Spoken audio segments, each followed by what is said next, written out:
이번에는 몰랐던 이야기 더 시간입니다. 이번에는요, 자랑스러운 우리 K방산 얘기인데, 아니 그럼 왜 이렇게 해외에서 난리인지 그 인기 비결을 이번에 한번 제대로 짚어보겠습니다. 지식충전 지금 시작합니다.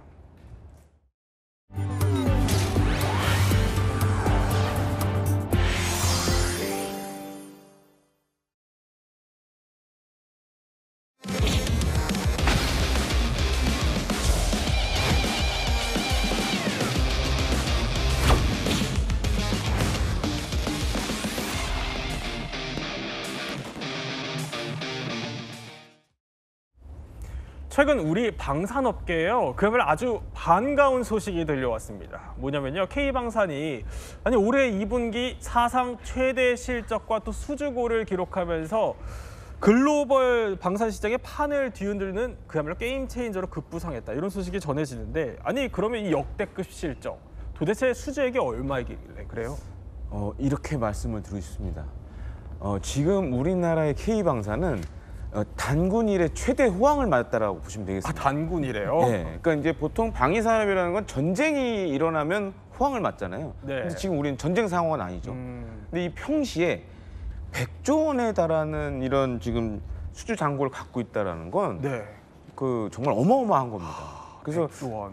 22년도에 우리나라가 지금 이제 화면 나오고 있는데, 네. 물론 이제 우리나라 방위산업을 대표하는 4개 회사의 수주 잔고가 지금 아래 보이고 있죠. 네. 근데 보면 다 수십조 단위입니다. 오. 근데 이걸 다 더하면 100조가 넘어요. 지금.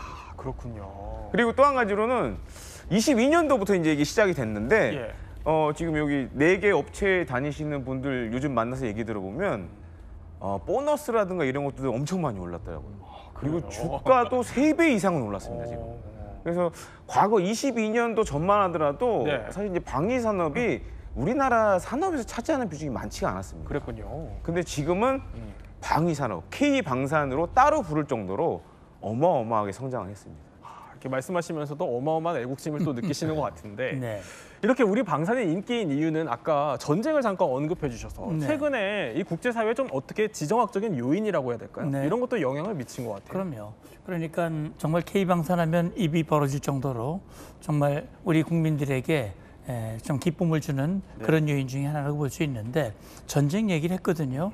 물론 K방산이 국제사회에서 인정받고 주목을 받는 이유는 많이 있습니다. 오늘 아마 다루게 될 텐데, 예. 그중에 대표적인 하나를 꼽는다면 전쟁과 무관치 않아요.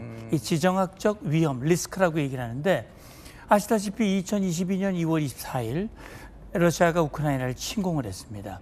그러면서 이 유럽 나토 국가들, 폴란드, 가장 인접한 폴란드를 비롯해서 유럽 국가들이 난리가 났어요. 당장 러시아의 위협이 유럽 전체를 지금 이 위험에 빠뜨렸기 때문에, 특히 폴란드 같은 경우는 빨리 무기를 도입을 해야 되거든요. 네.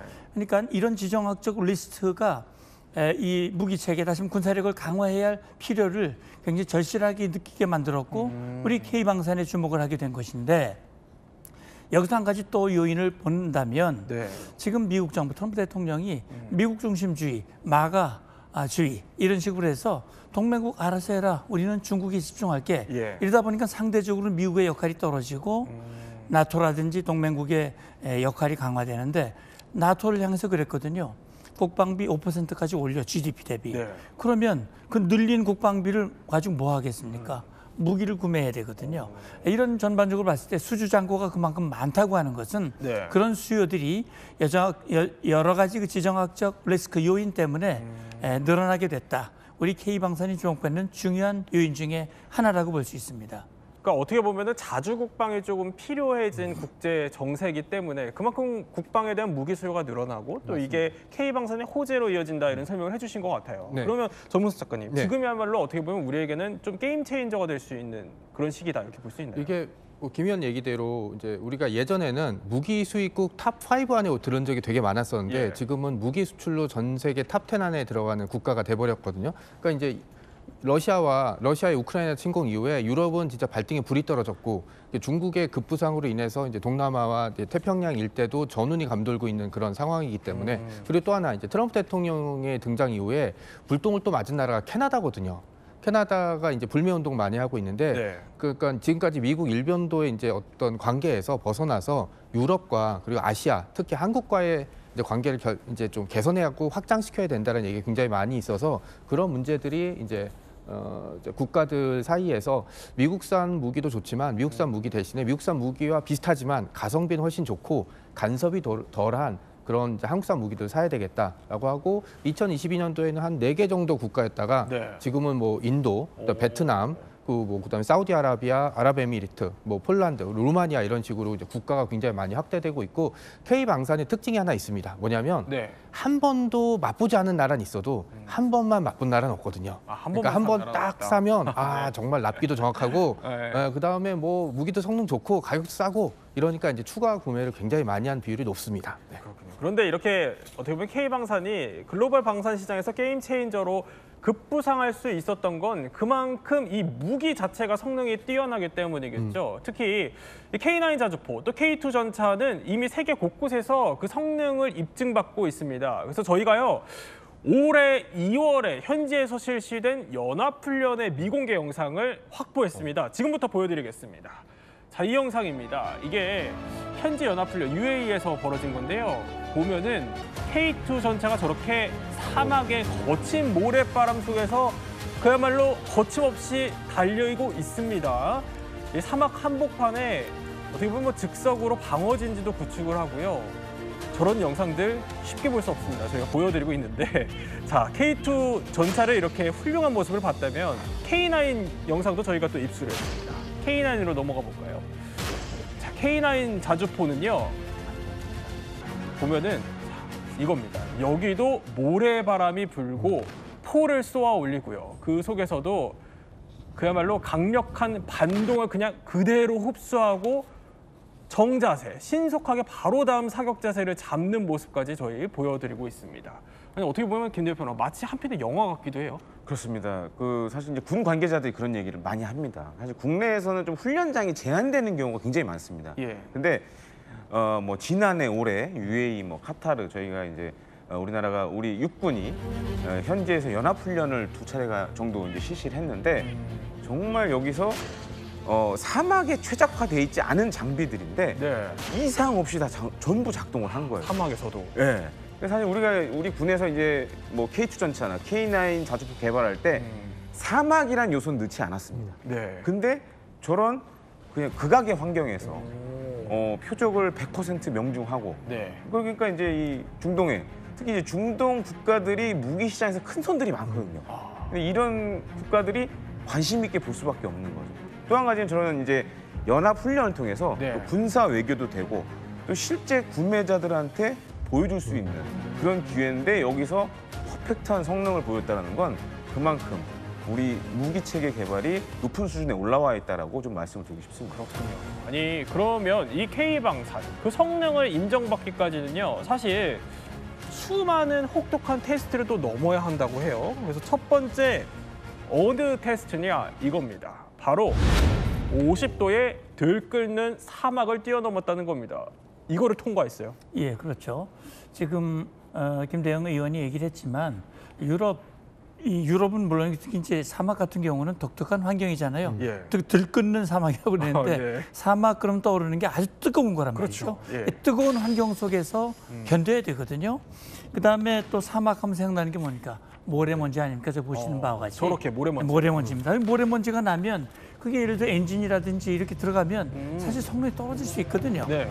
그래서 지금 보면 K9 자주포 같은 경우는 이집트 사막에서 말이죠.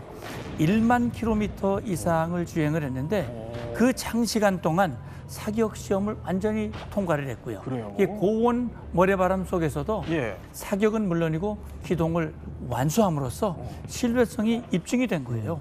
그러니까 이 혹한 유럽 같은 경우는 예를 들어서 뭐 노르웨이라든지 핀란드 아주 춥지 않습니까? 이런 나라에서는 물론이고 이 50도를 오르내리는 이 환경 속에서도 네. 무난히 검증받음으로써 K방산의 우수성. 그래서 뭐 가성비 얘기하지만 중요한 건 지금 이게 K600이라고 하는 예. 장애물 통과 전차거든요. 이게 보면 막 거미처럼 움직여요. 예, 거미처럼. 그러니까 여기에 이제 장애물 제거하고 그다음에 지뢰도 제거하고 폭파시키고 이런 그 성능을 가지고 있는 네. 이게 사실 우리 K 공병이라고 얘기할 수 있는데 이게 전차가 해외 투입이 돼서 우리의 성능이 입증됐으니까 제가 아까 전쟁 얘기했습니다만 이 전쟁이 우크라이나 로우 전쟁뿐만 아니라 예. 중동의 전쟁도 화약고 아닙니까? 그렇죠. 중동에 있는 많은 나라들이 오일머니를 가지고 있고 상황이 불안정한 속에서 정말 무기를 빠른 시기 내에 우수한 무기를 관심을 가지고 있기 때문에 중동의 여러 나라들이 우리나라 무기를 수주를 했죠. 아니 김대현 평론가님, 사막이 사실 생각해보면 뜨거운 것도 뜨겁지만 자 영상 보면 계속 먼지 바람 막 일잖아요. 근데 저 속에서도 목표 명중률이 굉장했다면서요? 그러니까 원래 지금 이제 영상에 나오고 있는 지금 예. K2 전차 같은 경우에는 실제 우리가 이제 재원상으로 얘기하는 최대 사거리는 한 3km 정도였습니다. 근데 저 사막 환경에서 네. 4km 이상 떨어진 목표물을 100%의 명중률을 맞춘 겁니다. 100%? 네. 그러니까 이게 사실 뭐 경쟁 전차들이 꽤 많습니다. 이제 네. 여기 잘 보시면 이제 프랑스의 르클레르, UAE 같은 경우에 르클레르 전차도 운용 중인데 이 프랑스가 자랑한 르클레르 전차보다도 장거리 명중률을 기록한 거예요. 그러니까 그 정도로. 그리고 또 한 가지로는 사막 같은 경우에 먼지도 있지만 네. 기본적으로 낮에 40도 이상입니다. 뜨겁죠. 네. 그러면 이 고온이 포신에 영향을 줄 수가 있어요. 그래서 이런 것들까지도 정확하게 보정을 해서 높은 명중률을 높였다는 거, 이런 부분은 굉장히 이 그쪽 군 관계자들에게도 충격으로 다가왔다. 또 이런 얘기가 들리고 있습니다. 저건 뭔 얘기? 한국은 왜 성능을 축소 표기한 거죠? 그렇죠. 그러니까 재원상으로는 우리가 소개를 3km 밖에 있는 거의 목표에 대한 명중률이 85%라고 얘기를 했는데 실제 거기서 쏴보니까 4.5km 밖에 있는 거를 100% 명중률로 맞췄거든요. 그러니까 이제 UAE 군 관계자가 네. 의아해서 질문을 한 거죠. 아, 왜 아니, 축소했냐? 성능을 줄여서 얘기하냐 네. 뭐 이런 식으로 얘기했으니까 그러니까 우리 그만큼 이제 K 방산 무기가 우수하다라고 이제 평가를 한 거겠죠. 어마어마하네요. 그러면 두 번째 테스트를 또 통과한 게 있습니다. K방산이 넘어선 두 번째. 아니 뜨거운데도 무적인데 영하 30도. 여기 혹한의 설원. 아니, 영하 30도면 뭐 거의 북극 수준 아닙니까? 그렇습니다. 근데 좀 더 아이러니한 건 네. 우리나라 철원이 더 추울 때도 있어요. 아, 30도보다 더 내려가요. 네, 그 어쩔 때는 그 시베리아보다 더 추운 데가 네. 철원입니다. 아, 그래요? 네, 그 정도로 우리 지금 이제 뭐 K2 전차, K9 자주포, 근데 지상에서 운용한 장비들은 우리 여름에도 지금 40도잖아요. 그러니까 그런 요소들을 다 반영해서 개발을 했거든요. 네. 그러니까 지금 이제 뒤에 영상에 나오는 건 K9 자주포가 노르웨이에서 이제 시험 평가받는 모습인데 보시면 우리나라 저렇게 눈이 많이 온 데가 별로 없죠. 네. 근데 저런 환경에서도 그야말로 그 쌩쌩 최대 시속으로 달릴 수 있을 만큼 그런 기동성을 보여줬고 또 한 가지는 저도 이제 과거에 포병이라 철원 가서 포를 쏴봤는데 네. 정말 춥습니다. 겨울의 철원은 네. 살이 틀 정도로 추운데 저런 환경에서도 K9 자주포가 노르웨이 육군이 요구하는 모든 작전 요구를 충족을 했습니다. 그러니까 어떻게 보면 우리나라의 기후가 전 세계 어디서도 지금 다 통용이 되는 그런 환경이 됐기 때문에 그만큼 국산 무기들도 세계 어느 나라 가서도 정상적으로 작동할 수 있다라는 그런 것들이 검증된 것으로 이제 보여집니다. 그러니까 노르웨이 K9 조달 평가서를 보면 생산성, 목표 달성, 투자 효과, 경제적 효율성 등 6가지 평가 기준을 대부분 달성했다. 타당한 투자다. 이렇게 평가를 받을 정도네요. 그리고 저게 중요한 게요. 예. 우리 군이 만든 평가서가 아닙니다. 그러니까 해외 고객이 만든 거예요. 그럼 이제 다른 나라들이 뭔가 K9 자주포를 구매할 때 네. 저기 나온 보고서를 객관적으로 보고 선택을 할 수가 있는 거죠. 그러니까 이게 우리 평가와 제3국의 평가가 다르기 때문에 그런 측면에서는 노르웨이 군이 굉장히 K9 자주포를 높게 평가하고 있다라고 이렇게 좀 생각하시면 되겠습니다. 아니 근데 높게 평가했다는 얘기랑 별개로 당시에 아니 이 K2 전차가 지금도 뭐 빠르게 달리지만 설원을 너무 빠르게 달려서 노르웨이 군인들이 무서워했다고요? 지금 영상 보시면 굉장히 유명한 짤방인데 왼쪽이 이제 우리 K2NO라고 부르는 노르웨이형 버전이고 왼쪽이 레오파드 A7, 그러니까 이제 독일이 이제 제안했던 모델인데 지금 보시면 월등히 앞서가고 있고 그리고 이제 살짝 보시면 블랙팬서 우리 후표가 포탑을 살짝 돌리면서 야 힘들어? 약간 이렇게 말을 걸고 가니까 지금 레오파드가 이게 못 본 척하고 포탑을 딴 데로 돌리거든요. 그래서 사람들이 굉장히 놀랐는데 야, 어떻게 한국산 전차가 독일산 전차보다 우수하냐? 저는 결과를 예상하고 있었습니다. 왜냐? K2 블랙팬서는 흑표거든요. 네. 이게 암으로 표범에 해당되기 때문에 이 설원에서 살던 동물이고 레오파드는 저기 평야에서 이제 열대지방에 살기 때문에 저런 설원에서는 당연히 이제 흑표가 앞서갈 수밖에 없고 속도가 너무 빠르니까 노르웨이 전차병들이 아 이거 사고 날 것 같아 좀 조심 살살 해주세요 뭐 이런 얘기도 있고 평가는 너무 좋았어요. 네. 가속력, 영중력, 그다음에 현수 장치 다 좋았는데 다 좋아서 사실 그냥 자체로만 놓고 보면 당연히 K2가 선정이 돼야 되는데 또 노르웨이랑 이제 독일이 가까운 사이거든요. 네. 그래서 이제 독일이 이제 일종의 정치적 압력을 넣고 그래서 결국 이제 레오파드가 결정이 되긴 했지만 원래 스케줄 상으로는 이제 올해 내년 이렇게 받아야 되는데 네. 아마 제대로 받지는 못할 것. 네, 같은 그런 상황이 좀 돌아가고 있습니다. 그러니까 정명섭 작가 설명은 결국에는 이렇게 훌륭함에도 불구하고 노르웨이 정부는 독일 걸 택했다는 얘기예요. 예, 그러니까요. 사실 노르웨이 국방부는 아까 그 평가 요소에 의해서 예. 당연히 한국산 K2 전차를 당연히 구매할 것으로 생각을 하고 건의를 했단 말이죠. 네. 노르웨이 국방부 장관도 거기에 서명을 했고 그런데 마지막 최종 결정자인 총리가 그걸 독일산으로 했다는 거는 정치적인 압력이 있었다. 말하자면 독일이 우크라이나 전쟁 때문에 러시아 가스를 들여오지 못하니까 노르웨이산을 들여올 테니까 좀 이걸 구매해달라는 얘기들이 있었을 것이다라는 추정이 많아요.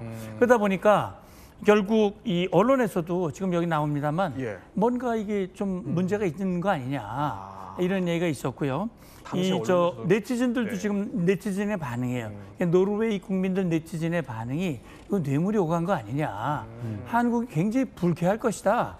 그리고 정치인들에 대한 비판을 또 얘기를 하고 있거든요. 네. 근데 결국은 우리가 레오파드에 밀려서 수주가 되진 않았지만 이것이 오히려 한국산 K2가 더 명예가 올라가는 그런 결과가 됐다. 이렇게 평가를 받고 있어요. 그럼 마지막으로 또 K방산이 통과한 테스트가 있습니다. 어디냐? 여기를 통과했습니다.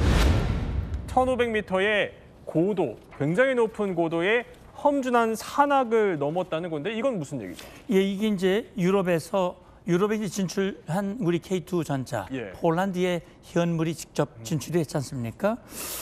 2024 스테드패스트 디펜더라고 하는 나토 최대 훈련이 있었어요. 그 훈련에 지금 이 폴란드에 납품한 K2 24대 중에 12대가 기갑 전력으로 네. 참여했거든요. 그런데 이게 훈련장이 어디였냐면 우크라이나에 인접한 폴란드고 그것이 산악 지형입니다. 이 산악 지형에서 지금 K2 전차뿐만이 아니라 K9 자주포도 함께 이 훈련에 참여를 해가지고요. 여기에서 기동성, 사격의 안정성 이런 것들이 입증이 된 거예요. 그래서 결국은 험준한 산악에서도 산악 극복 역량이 입증된 그런 계기가 됐습니다. 근데 여기서 좀 특별한 묘기를 K2가 선보였다면서요? 그렇습니다. 그 K2 전차 같은 경우에는 예. 우리 흔히 자동차로 비하자면 이제 서스펜션, 요게 좀 특별합니다. 그래서 이제 보통 이제 반능동 유기압식 서스펜션을 사용을 하는데 저도 전에 한번 K2 전차 타봤어요. 근데 이렇게 평가를 좀 드리고 싶어요. 우리 이제 뭐 최고급 뭐 독일산 그런 고급 자동차보다 사실은 탔을 때 그 느껴지는 주행 질감이 굉장히 좋습니다. 그 정도로 좋고 또 한 가지로는 이제 우크라이나 저쪽 이제 폴란드 쪽 같은 경우에는 대부분이 이렇게 진창이 돼 있죠. 지금 영상에서 보시면 진창으로 돼 있는 부분이 굉장히 많은데 이런 데서도 다른 나라 특히 이제 지금 영상에 나오는 레오파르트 2보다도 오히려 높은 기동력을 보여줬고 네. 또 한 가지로는 뭐 전진도 하고 후진도 하고 사실 이제 K2 전차 이제 어디 시범 나가면 그런 거 많이 하거든요. 마치 이제 비보이처럼 전차가 막 움직이고 하는데 이런 것들을 이제 보여줘가지고 특히 이제 경사로 멈췄다가 밀리지 않고 다시 올라가고 그러니까 이제 같이 훈련에 참가했던 다른 나토 회원 국가 군대들이 아 이건 묘기다. 전차가 어떻게 저런 걸 할 수 있냐. 네. 이런 식으로 많이 평가를 했다라는 얘기가 들리고 있습니다. 그러니까 경사로를 멈췄다가 밀리지 않고 가는 굉장히 기묘한 묘기를 또 보여줬다는 건데 이런 극한 훈련을 했던 폴란드는요. 아니 우리 K방송을 너무 좋아합니다.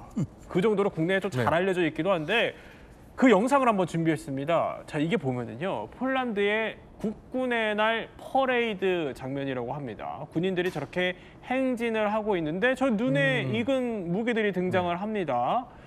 자, 보면은요, 이제 우리 K2 전차, K9 자주, 또 뭐 다연장 로켓, 천무, 이거의 폴란드 버전이 호마르케, 뭐 여러 가지 무기들이 다 등장을 하는데 그냥 우리 무기, 눈에 익는 우리 무기들이. 네, 그래서 우리의 국군의 날 아닌가요? 그러니까 그래서 저는 폴란드를 형제의 나라라고 부르고 있고요. 예. 네, 우유도 폴란드산 멸군 우유로 계속 마시고 있는데요. 그래요? 네. 이게 그 폴란드의 그 국군의 날이 우리나라 광복절이랑 똑같은 8월 15일이에요. 이 날이 1920년 소비에트 폴란드 전쟁에서 폴란드가 마지막 기적적인 승리를 거뒀던 바르샤바 전투의 승전 기념일이거든요. 근데 그 기념일에 이제 무기들이 나왔는데 말씀하신 대로 2022년에 대량으로 이제 계약을 했던 K2 전차, K9 자주포, 그리고 천무의 폴란드 버전인 호마르 K, 그리고 네. 공중에는 FA-50 이런 전투기들이 나왔고 폴란드 입장에서는 이제 우크라이나 전쟁의 다음 상대가 바로 자신들이 될 거라는 위기감이 엄청나기 때문에 국방력을 이제 급속히 증강시키고 있거든요. 그리고 이 상황에서 가장 빨리 그리고 가장 가성비 좋은 무기들을 채울 수 있는 게 예. 바로 한국산 무기들. 그리고 이 무기들을 이렇게 전면적으로 드러내고 다른 나라 무기들보다 더 집중적으로 소개했다는 거는 폴란드 내부에서 굉장히 만족도가 높다라고 보시면 될 것 같습니다. 자, 이렇게 세계를 사로잡은 K방산. 그런데요, 이 각국이 그래도 우리 K방산에 대해서 느끼는 좀 매력 포인트? 네. 이건 조금씩 다르다고 해요. 그래서 그러면 K방산, 이 세계를 홀린 매력은 뭘까요? 자, 첫 번째 매력은 맞춤형 개량 무기라는 겁니다. 그러니까 무기를 각국에 맞춰서 좀 개량한다 이 얘기예요? 그렇죠. 이제 고객의 요구에 맞춰서 니즈. 예. 필요한 옵션들을 다 이제 장착을 해줍니다. 그래서 이제 기본형은 사실 우리 육군에 쓰고 있는 무기들을 기본으로 하지만 지금 영상에 나오고 있지만 예. 일단 중동형 모델이 있고 그다음에 이제 폴란드형 모델이 좀 따로 있습니다. 그래요? 그래서 K2 ME 같은 경우에는 네. 미들 이스트의 약자예요. 그래서 ME라고 부르는데 대표적인 이제 능력으로는 아까도 저희가 이제 봤지만 카타르 봤지만 예. 뭐 UAE 봤지만 거기 이제 40도가 넘기 때문에 대낮에도 일단 에어컨 성능을 대폭 업그레이드를 해줬습니다. 그리고 모래 분진 등 이런 방진 차단 필터도 이제 추가를 했고 또 한 가지는 이제 사막 같은 경우에 모래가 곱죠 입자가 네. 그러다 보니까 잘못하면 전차가 빠질 수 있습니다. 아. 그래서 그런 거에 대비한 사막용 궤도도 집어넣었고요. 그다음에 K2PL은 이제 폴란드형입니다. 그래서 K2PL 같은 경우에는 폴란드가 우크라이나 보면서 이제 드론과 관련된 네. 여러 가지 요구도를 요청을 했거든요. 그래서 이제 대드론 장비들, 뭐 드론을 전자적으로 제밍하거나 그다음에 드론을 유격할 수 있는 RCWS, 그 능동 방어 장치가 또 달렸고요. 그리고 제일 핵심은 한국, 나토, 미국 탄약 모두 호환이 가능한 그런 포신을 채택을 했습니다. 그러니까 탄약을 여러 나라 걸 쓸 수 있는 거예요. 그렇게 보면 이제 폴란드 입장에서 봤을 때는 탄약의 이제 공통성이 높기 때문에 그만큼 유연성이 높아진다라는 그런 측면도 있습니다. 근데 성능도 또 해외 유명 전차들에 뒤지지는 않는다면서요? 예, 그렇습니다. 그러니까 지금 우리 K2 전차와 경쟁하는 모델이 독일이 자랑하는 레오파드 전차가 네. 있고요. 미국이 또 그 유명한 에브람스 전차가 있잖아요. 여기 지금 표에 나와 있습니다만 무게는 제일 가벼워요. 그런데 엔진 마력은 떨어지지 않거든요. 이 속도도 빠릅니다. 그리고 뭐 활강포 위력이 떨어지지 않는 거예요. 네. 근데 이제 사실 이 전차는 이제 기동력이 중요하고 방어력 그것과 함께 중요한 것이 뭐냐면 첨단 전투태계예요. 그런 것이 지금 K2 전차가 레오파드나 이 에브람스 비해서 우수한 그런 성능을 가지고 있기 때문에 가성비가 뛰어나고 성능이 입증됐다. 이게 지금 높은 평판을 받는 중요한 이유입니다. 그렇군요. 그런데 반면에 두 번째 또 매력이 있어요. 이거는 인도를 또 네. 홀린 매력이라고 하는데 인도는 속도에 반했어요. 네.